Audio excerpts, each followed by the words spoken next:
नमस्कार दोस्तों, स्वागत है आप सभी का हमारे न्यूज 20 टीवी पर। दोस्तों, मैं आज आपके लिए लाया हूं देश और दुनिया की 20 बड़ी खबरें।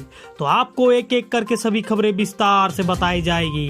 वीडियो को अंत तक देखें। तो चलिए शुरुआत करते हैं आज की पहली खबर के साथ।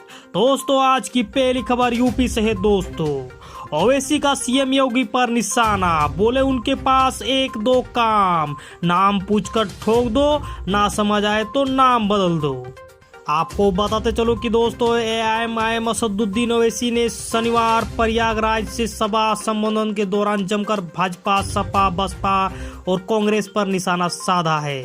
असदुद्दीन ने मुख्यमंत्री योगी आदित्यनाथ पर निशाना साधते हुए कहा कि उनके पास एक दो काम है, नाम पूछकर ठोक दो, कुछ समझ में न आए तो नाम बदल दो। इलाहाबाद के साथ भी यही हुआ है, इसे प्रयागराज कर दिया गया। ओवैसी ने भाजपा सरकार पर निशाना साधते हुए कहा कि अब गैस सिलेंडर महंगा हो रहा है तो कहीं सीएम योगी उसका नाम भी न बदल दे। वही दूसरी बड़ी खबर दोस्तों, संयुक्त किसान मोर्चा का सोमवार को भारत बंद आपने किया समर्थन, दिल्ली पुलिस अलर्ट में। आपको बताते चलो कि दिल्ली पुलिस ने केंद्र सरकार के नए 3 कृषि कानूनों के खिलाफ संयुक्त राष्ट्र किसान मोर्चा द्वारा 27 सितंबर को आहूत भारत बंद को देखते हुए कड़े कदम उठाए हैं। पुलिस ने भारत बंद को देखते हुए राष्ट्रीय राजधानी की सीमाओं पर सुरक्षा का पुख्ता बंदोबस्त किया है, जबकि किसान आंदोलन में हिस्सा ले रहे 40 किसान संगठनों के संयुक्त किसान मोर्चा ने लोगों से बंद में शामिल होने की अपील की है। वही मंत्रिमंडल विस्तार से पहले योगी सरकार का बड़ा फैसला, गन्ना मूल्य 25 रुपये बढ़ाया।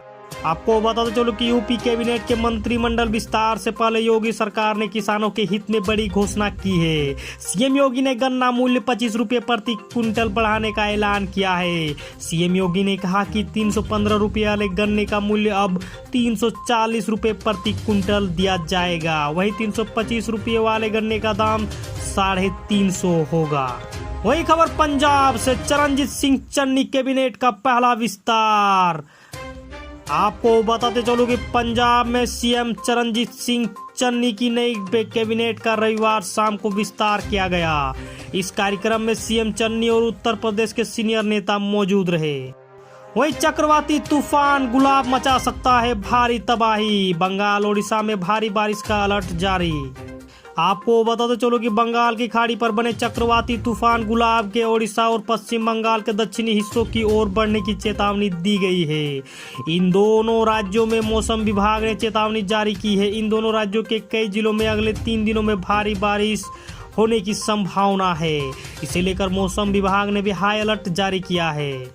वही गोगी के बाद बॉक्सर संभालेगा गैंग की कमान, रोहिणी में शूटआउट के बाद एक और गैंगवार का खतरा बढ़ा।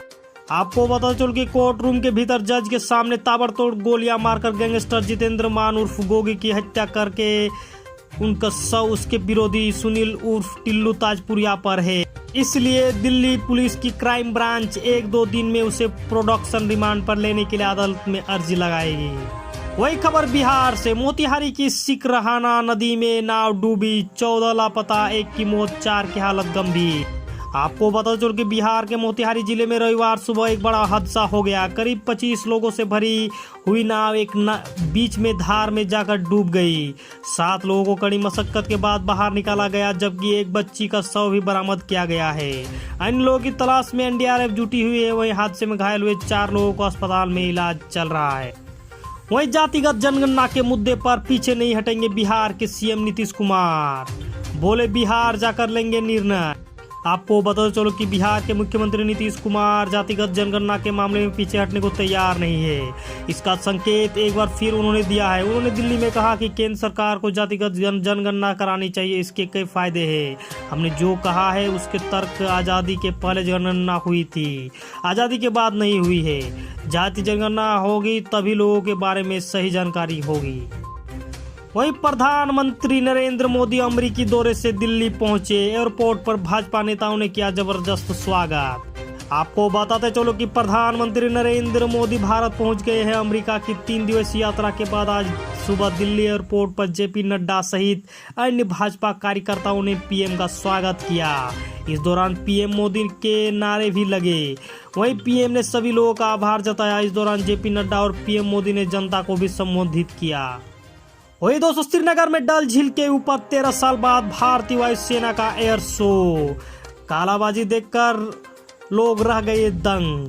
आपको बता चलो कि भारतीय वायुसेना कश्मीर के युवाओं को सेना में शामिल होने को प्रेरित करने और क्षेत्र में पर्यटन को बढ़ावा देने के लिए प्रसिद्ध डल झील पर एक एयर शो आयोजन किया।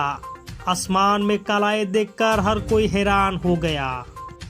वहीं मोदी सरकार से भाजपा सांसद ने ही पूछा ममता बनर्जी को रोम जाने से क्यों और किस कानून के तहत रोका। आपको बता चलो कि पश्चिम बंगाल के मुख्यमंत्री और तृणमूल कांग्रेस की मुखिया ममता बनर्जी को केंद्र की मोदी सरकार ने अगले महीने रोम जाने के लिए अनुमति नहीं दी है। केंद्र सरकार के इस फैसले के बाद ममता बनर्जी ने तो हमला बोला ही, खुद भाजपा के सांसद ने भी अपनी सरकार को घेरा है। भारतीय जनता पार्टी के राज्यसभा सांसद सुब्रमण्यम स्वामी ने अपनी पार्टी के सरकार से पूछा है कि आखिर किस वजह से ममता बनर्जी को रोम जाने से रोका गया। वहीं विदेश जाने से रोका तो सीएम ममता को आया गुस्सा, बोली पीएम जा सकते तो मैं क्यों नहीं।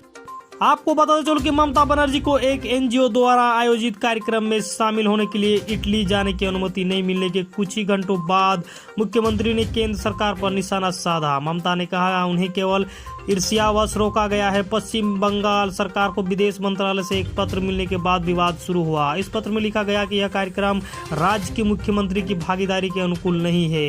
यह कार्यक्रम 6 और 7 अक्टूबर को रोम में होने वाला है। वहीं क्वाड शिखर वार्ता की सफलता से बेचैन हुए चीन और पाक। आपको बता चलो कि चीन की बढ़ती चुनौती को देखते हुए क्वाड शिखर वार्ता भारतीय हितों के लिहाज से बेहद सफल और सकारात्मक रही। यह शिखर सम्मेलन कई मायने में ऐतिहासिक रहा। शिखर वार्ता में अमेरिकी राष्ट्रपति बाइडेन और प्रधानमंत्री नरेंद्र मोदी की मुलाकात भारत के लिए आर्थिक और रक्षा संबंधों के लिहाज से बेहद उपयोगी साबित हुई। क्वाड के नेताओं ने चीन के खिलाफ अपने संसाधनों को एकजुट करके एक दूसरे की मदद करने पर सकारात्मक माहौल में चर्चा की। खास बात यह है कि भारत ने संयुक्त राष्ट्र महासभा में जो बात इशारों में कही वह क्वाड शिखर वार्ता में खुल कर रखी। वहीं प्रतापगढ़ में बीजेपी सांसद संगम लाल गुप्ता और उनके समर्थकों पर हमला, कांग्रेस नेता प्रमोद तिवारी समेत 27 पर केस। आपको बता चलो कि यूपी के प्रतापगढ़ में बीजेपी सांसद संगम लाल गुप्ता और उनके समर्थकों के साथ कथित मारपीट की घटना हुई। आरोप है कि कांग्रेस नेता प्रमोद तिवारी और कार्यकर्ताओं ने बीजेपी कार्यकर्ताओं को दौड़ा कर पीटा। इस दौरान बीजेपी सांसद की गाड़ी में भी तोड़फोड़ की गई। मामले में प्रमोद तिवारी, आराधना मिश्रा तथा 27 नामजद और 50 अज्ञात के खिलाफ केस दर्ज हुआ। वहीं नहीं थम रहा मिहिर भोज के गुर्जर या राजपूत होने का बवाल। बुलाई गई मीटिंग तो प्रशासन ने दी कार्रवाई की धमकी। आपको बता चल कि नोएडा के दादरी में सम्राट मिहिर भोज प्रतिमा का अनावरण होने के बाद विवाद थामने का नाम नहीं ले रहा है। शनिवार को मिहिर भोज पीजी कॉलेज के मैनेजमेंट गुर्जर विद्या सभा के अध्यक्ष ने बयान दिया कि प्रतिमा के अनावरण से पहले रात में शिला पाठ पर गुर्जर शब्द था और सुबह उसके ऊपर काला पेंट मिलाना मुख्यमंत्री की सुरक्षा में पुलिस प्रशासन की चूक है। वहीं तालिबानी सरकार पर अमेरिका को आया गुस्सा, आंख दिखाते हुए बोला तुम्हारी कथनी और करनी दोनों पर हमारी नजर। आपको बता दो कि तालिबान ने करीब 1.5 महीने पहले अफगानिस्तान पर कब्जा किया था। मतभेदों की वजह से 2 बार सरकार गठन की प्रक्रिया असफल हुई। तीसरी बार के प्रयास में करीब 2 हफ्ते पहले जो अंतरिम सरकार बनी उसमें विवादों का दौर अब भी जारी है। इन सब के बीच तालिबान ने अफगानिस्तान पर कब्जा करते वक्त कहा था कि इस बार हम अलग है। वहीं तालिबान ने 4 लोगों को मारकर क्रेन से लटकाया, कहा किडनैपर्स के लिए ये सबक। आपको बताते चलो कि अफगानिस्तान पर तालिबान के कब्जे के बाद देश की तस्वीरें बदलने लगी है। जिसका डर था वही हो रहा है। कट्टरपंथी तालिबान के लड़ाकों ने अब अपना पुराना रंग दिखाना शुरू कर दिया है। अफगानिस्तान के हेरात शहर के मुख्य चौराहे पर तालिबान ने 400 को क्रेन से लटका दिया। इन चारों पर आरोप था कि इन सब ने किडनैपिंग की है। बाद में तालिबान की तरफ से कहा गया कि वो ऐसा करके किडनैपिंग करने वालों को सबक सिखाना चाहते हैं। वहीं तुर्की को नहीं है अमेरिका का डर, प्रतिबंध के बावजूद कहा हम और खरीदेंगे रूसी मिसाइलें। आपको बता चल कि तुर्की के राष्ट्रपति रजब तैयब एर्दोआन ने कहा है कि वह अमेरिका की कड़ी आपत्तियों के बावजूद दूसरी रूसी मिसाइल प्रणाली खरीदने पर विचार करेंगे। एर्दोआन ने अमेरिकी प्रसारक CBS न्यूज को दिया साक्षात्कार में कहा कि तुर्की को अपनी रक्षा प्रणाली के संबंध में स्वयं फैसला करना होगा। वहीं गृह मंत्री अमित शाह से मिले मुख्यमंत्री हेमंत सोरेन, जातिगत जनगणना कराने की मांग। आपको बताते चलो कि देश में नक्सली समस्या पर विचार के लिए रविवार को दिल्ली में गृह मंत्री अमित शाह ने बुलाई। इसके बाद झारखंड के सीएम हेमंत सोरेन ने सर्वदलीय प्रतिनिधिमंडल के साथ गृह मंत्री से मुलाकात की। उन्होंने शाह को जातिगत जनगणना कराने को लेकर ज्ञापन सौंपा। और वहीं भदोही में धक्का मुक्की देकर वापस लौटे गए असदुद्दीन ओवैसी अपने ही कार्यकर्ताओं से हुए नाराज। आपको बता चलो कि यूपी दौरे पर आए असदुद्दीन ओवैसी भदोही में भारी अफरा तफरी और धक्का मुक्की देखकर कुछ ही मिनट में वापस लौट गए। एआईएमआईएम अध्यक्ष ओवैसी को प्रयागराज जाने से पहले भदोही जिले के माधो सिंह इलाके में एक मंच तैयार कर मिर्जापुर मंडल के तमाम पदाधिकारी और कार्यकर्ता उनको सुनने के लिए आए थे। दोस्तों आज के लिए बस इतना ही। दोस्तों अगर हमारी वीडियो आपको पसंद आए तो वीडियो को लाइक करें, शेयर करें और सब्सक्राइब करें। दोस्तों इस तरह का डेली न्यूज अपडेट पाने के लिए बेल आइकन को दबाना ना भूलें। नमस्कार, आदाब, सत श्री अकाल, जय हिंद, जय भारत।